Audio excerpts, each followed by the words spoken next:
மற்றவர் வந்து ஏன்டா இந்த போயின்னு இருக்க, ரேஷன் கடைக்கு போனால் கூட கை தடவரான்னு ஒரு டைலாக் வரும். இப்போ ரேஷன் கடையில் சம்மந்தப்பட்ட எல்லாமே இந்த படத்தை பற்றி ஏதோ கேஸ் போடணும்னு சொல்கிறாங்களே, அதை பற்றி உங்கள் கருத்து என்ன? அதான் சார், நம்ம குறிப்பிட்டு இவங்க தான் இப்படி தான் ஒரு நபர்னு ஒருத்தர் சொல்கிறோன்னா இப்போ எல்லா இடத்துலையுமே பாசிட்டிவ் நெகட்டிவ்னு இருக்கும், எந்த தொழிலாக இருக்கட்டும் எதுவாக இருந்தாலும். மற்றபடி இவங்க இப்படி தான் அப்படிங்கிற ஒரு எந்த முத்திரையும் யார் மேலேயும் திணிக்கிற அளவுக்கு நான் இது கிடையாது, அப்படி ஒரு எண்ணமும் கிடையாது. அந்த இடத்துல அந்த இதில் ஒரு கதாபாத்திரமாக தான் எடுத்துகிட்டு போகிறோமே ஒழிய, அதுக்கப்புறம் அதை தொடர்ந்து ஒரு சில சீக்வன்ஸும் இருந்துச்சு, அதை நம்ம நேரம் கருதி அதை கட் பண்ணிட்டோமே ஒழிய, மற்றபடி இப்படி தான் அப்படிங்கிற மாதிரி எந்த ஒரு எண்ணமும் இல்லை. கதாபாத்திரம் இப்போ வந்து ஒரு ஒரு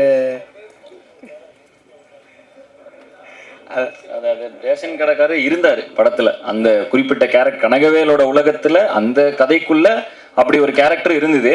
நேரம் கருதி ஆட்டோக்காரனை போய் அடிக்கிறான், அடுத்து அவனு, அந்த மாதிரி இருந்துச்சு படத்தில். பட் நேரம் கருதி அதை எடுத்துட்டாங்க. பட் அந்த மாதிரி எண்ணம் கண்டிப்பாக கார்த்திக் இருக்க வாய்ப்பே கிடையாது. யாரையும் புண்படுத்தணுங்கிற எண்ணம் கார்த்திக் இருக்குமாங்கிறது மிகப்பெரிய சந்தேகம் தான். அந்த ஒரு ஏன்னா கதையை நான் கேட்டப்பவும் அது அந்த ஒருத்தன் அப்படி இருந்தாங்கிற மாதிரி தான் அது இருந்துச்சு. அண்ட் இது கண்டிப்பாக நாங்கள் பொதுவாக இதை சொல்லி யாரையுமே அப்படி நாங்கள் மனசார அப்படி யாருக்காவது ஒரு வேளை இது ஒரு மாதிரி பர்சனலாக ஃபீல் ஆயிருந்துச்சுன்னா அது கண்டிப்பாக வந்து அந்த எங்களோட வருத்தத்தையும் இங்கே பதிவு பண்ண விரும்புகிறோம். அப்படி ஒரு எண்ணம் எங்களுக்கு கிடையவே கிடையாது. இன்ஃபேக்ட் இந்த படம் ஒரு கல்வியாளர், ஒரு கல்வி தந்தைங்கிற ஒரு விஷயத்தை வச்சு வருது. எங்கள் ப்ரொடியூசரே ஒரு மிகப்பெரிய எஜுகேஷனலிஸ்ட். ஸோ அதனால நாங்கள் அதை அப்படி பொதுவாலாம் அப்படி இது பண்ண முடியும். அது ரொம்ப முடிந்த அளவு யாரையும் காயப்படுத்தக்கூடாதுங்கிறது எங்கள் எண்ணம். அப்படி ஏதாவது காயப்பட்டுருந்தா தயவு செய்து எங்களை மன்னிச்சுக்கணும்.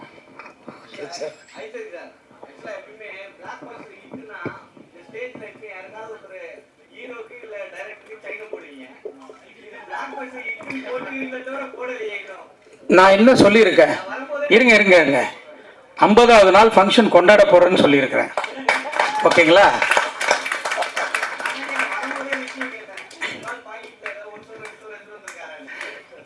அதெல்லாம் ரொம்ப கம்மியாயிடும். இந்த படத்துக்கு பெருசா கொடுக்கணும்.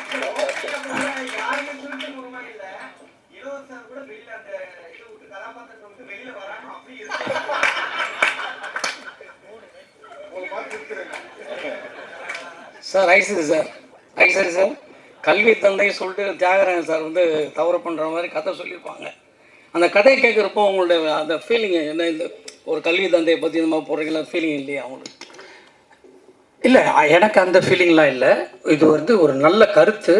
இந்த கருத்தை நம்ம சொல்கிறதுக்கு இன்னும் ரொம்ப ஆப்டாக இருக்கும் அப்படின்னு தான் நான் நினச்சேன். இல்லை, ஒரு கேர்ளோட வந்து அவர் தவறாக நடக்கிறான்றதை காட்டிருக்கீங்க. சினிமா தானேங்க, அப்போ தானே நம்ம மக்களுக்கு எடுத்து சொல்ல முடியும். இல்லை, கதை கேட்குறப்போ அந்த ஃபீலிங் உங்களுக்கு? இல்லை அதை கதை கேட்கும்போது எனக்கு கதை ரொம்ப பிடிச்சிருந்ததுனால தான் நானே எடுத்தேன் இந்த படத்தை. எல்லாருக்கும் மக்களுக்கு போய் சேரணும், எல்லா பெண்களுக்கும் போய் சேரணும் அப்படின்றது தான் என்னுடைய ஆசை. அது நிறைவேறிடுச்சு. அதில் எனக்கு ரொம்ப சந்தோஷம்.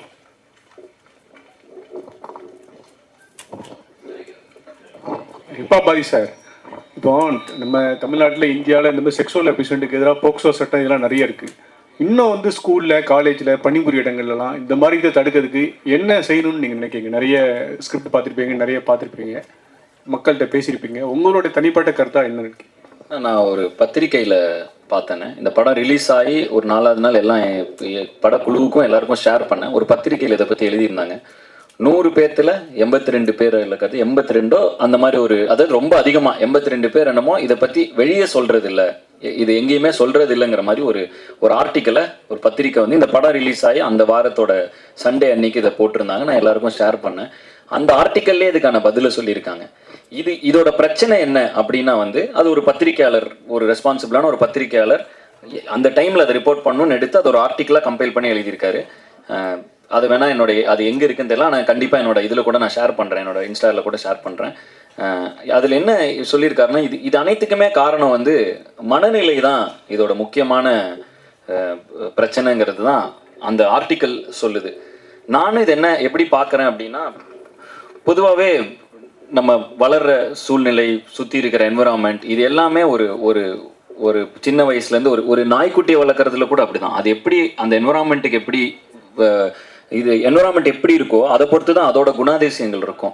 நல்ல ஒரு சமூகத்தையும் நல்ல ஒரு ஆக்கப்பூர்வமான ஒரு கம்யூனிட்டியும் நம்மளை சுற்றி நம்ம கொண்டு வந்துட்டோம்னா அந்த இந்த மாதிரி நடக்கக்கூடிய சில குற்றங்கள் வந்து குறையும். அது குறிப்பாக பாலியல் குற்றங்கள் குறையிறதுக்கு சுற்றி இருக்கிற என்விரான்மெண்ட்டும், ஏன்னா ஒவ்வொருத்தரோட மனநிலை ரொம்ப முக்கியங்கிறாங்க. அப்படின்னா அப்போ அது என்விரான்மெண்ட்ல இருந்தால் ஒருத்தரோட மனநிலை அதுக்கேற்ற மாதிரி தான் ரியாக்ட் ஆகணும், சொசைட்டிக்கு ஏற்ற மாதிரி. ஸோ அப்போ அந்த சொசைட்டியாகவே நம்ம ஒரு பொதுவாகவே தமிழ் சமூகம் என்பது ஒரு அறிவார்ந்த சமூகம். இன்னைக்குன்னு இல்லை, பல ஆயிரம் வருடங்களாக அது ஒரு அறிவார்ந்த சமூகமாக முடிந்தவரை இருந்து வருகிறது.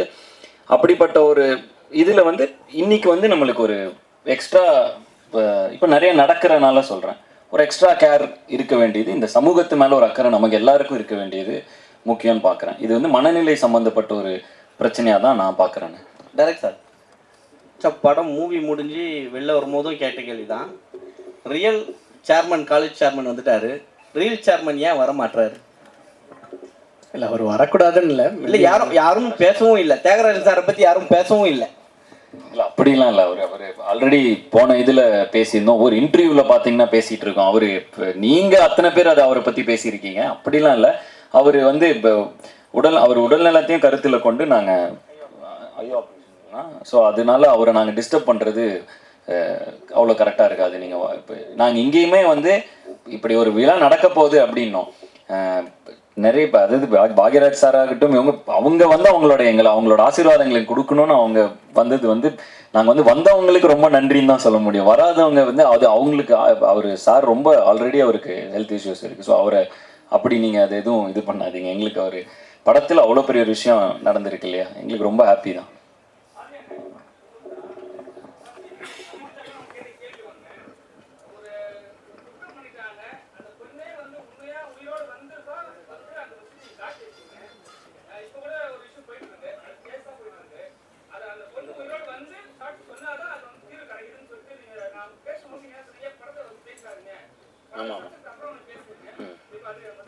அதாவதுனா இந்த இடத்துல அப்படிதான் சொல்லணும்னு நம்ம சொல்லலை. அந்த கதையின் நாயகன் அந்த கனகவேலுங்கிறவன் என்ன சொல்றான்னா, அவனோட ஆதங்கத்தை பதிவு பண்றான். இப்படிப்பட்ட ஒரு விஷயம் நடந்தா இதை நிரூபிக்கிறதுக்கு செத்து போன பொண்ணே வந்து சாட்சி சொல்ல வேண்டியதா இருக்கேங்கிற ஆதங்கத்தை பதிவு பண்றான். ஆனா அப்படி இருந்துடக்கூடாது, நடந்துட்டு தானே இருக்கு. ஆமா, அதான் நான் சொன்னேன். இது என்னன்னா, இது என் கையில் இல்லை சார்ட் அவுட் பண்றது. எனக்கும் இதுல பொறுப்பு இருக்கு, உங்களுக்கும் பொறுப்பு இருக்கு, நம்ம எல்லாருக்கும் பொறுப்பு இருக்கு.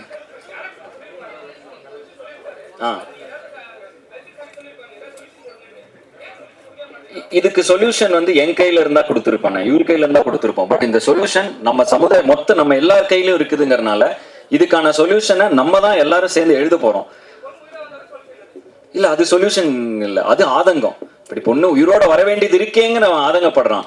அப்ப இதுக்கான தீர்வு என்னன்னா, அது நம்ம ஒவ்வொருத்தரோட கையிலும் இருக்கு. நம்ம இதை எப்படி நம்ம இந்த சமூகத்துக்குள் என்ன விதைக்கிறோமோ அதுவாக தான் இந்த சமூகம் ஒரு 10 வருஷம் கழிச்சு மாறுது. ஸோ தொடர்ந்து ஆக்கப்பூர்வமான விஷயங்களையும் நல்ல விஷயங்களையும் நம்ம தொடர்ந்து நீங்கள் எழுதுவது மூலமாகவும் நாங்கள் படைப்பதன் மூலமாகவும் நம்ம பண்ணிக்கிட்டே இருந்தோம்னா கண்டிப்பாக இந்த சமூகம் ஒரு நல்ல சமூகமாக ஒரு ஆல்ரெடி ஒரு நல்ல லேர்ன்ட் எஜுகேட்டட் இதாக தான் நிறைய உலக அரங்கில் நம்ம பார்க்கப்படுகிறோம், தமிழர்களாக பார்க்கப்படுகிறோம். தொடர்ந்து இது பண்ணா புரியல இல்ல அரசியல் நான் சக்சஸ் மீட். தேங்க்யூ.